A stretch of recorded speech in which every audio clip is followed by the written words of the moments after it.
नमस्कार, आपण पाहत आहात PNTV मराठी। सविस्तर बातम्यांसाठी पाहूया आजचं बातमीपत्र। माजलगाव तालुक्यातील केटी आडगाव येथे डिसेंबर 18 रोजी वंदनीय बाळासाहेब ठाकरे शिवसेना वैद्यकीय मदत कक्ष कार्यालयाचा उद्घाटन सोहळा मोठ्या उत्साहात संपन्न झाला। महाराष्ट्राचे लाडके उपमुख्यमंत्री तथा शिवसेनेचे मुख्य नेते श्री एकनाथजी शिंदे, खासदार डॉक्टर श्रीकांतजी शिंदे तसेच विधान परिषदेच्या उपसभापती माननीय डॉक्टर नीलमताई गोरे यांच्या नेतृत्वाखाली हा उपक्रम राबविण्यात आला।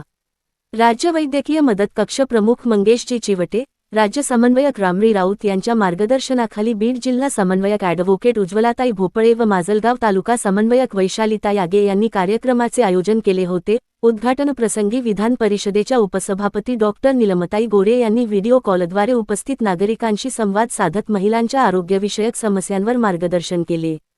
तसेच आयुष्यमान भारत योजना, महात्मा फुले जन आरोग्य योजना आणि शिवसेना वैद्यकीय मदत कक्षामार्फत दिल्या जाणाऱ्या विविध आरोग्य सेवांची माहिती दिली।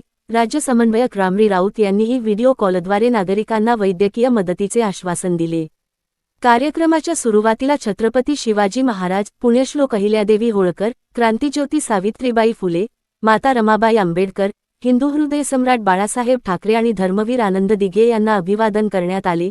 यावेळी ॲडव्होकेट उज्ज्वलाताई भोपळे व संजीवनीताई राऊत यांनी आपल्या भाषणातून शिवसेना वैद्यकीय मदत कक्षामार्फत सर्वसामान्य नागरिकांसाठी सुरू असलेल्या वैद्यकीय सेवांची माहिती दिली।